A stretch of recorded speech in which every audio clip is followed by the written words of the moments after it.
Hello everyone, you are watching at Plus Home Twitter, and in this session of Indian Polity and Constitution, we will study Article 44। तो शुरू करते हैं बिना किसी देरी के। जैसा कि आपको भी पता है, भारतीय संविधान यानी इंडियन कॉन्स्टिट्यूशन को आर्टिकल्स में बांटा गया है और इन्हीं आर्टिकल्स को 22 पार्ट्स के अंतर्गत रखा गया है। इसी 22 पार्ट्स में से चौथे पार्ट में directive principles of state policy के बारे में बताया गया है, जिसके अंतर्गत आर्टिकल 36 से लेकर आर्टिकल 51 तक के सारे आर्टिकल्स आते हैं। यहाँ हम बस आर्टिकल 44 पर चर्चा करेंगे। देखिए, मैं पहले कंटेंट को इंग्लिश में रीड करूँगा, फिर उसकी मीनिंग आपको हिंदी में समझाऊंगा ताकि आपको कंसेप्ट ज़्यादा से ज़्यादा समझ आ सके।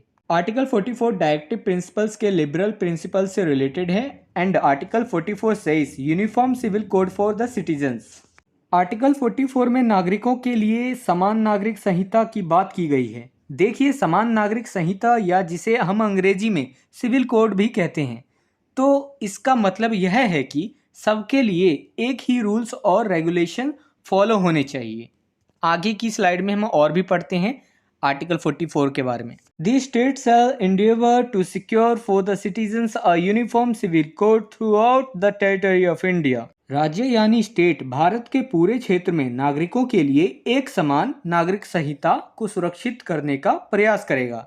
मतलब सबके लिए एक समान नागरिक संहिता होनी चाहिए, यूनिफॉर्म सिविल कोड होना चाहिए, ताकि सबके लिए इक्वल रूल्स एंड रेगुलेशन और राइट्स हों।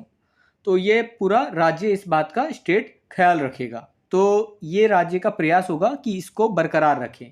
तो यही कहा गया है आर्टिकल 44 में।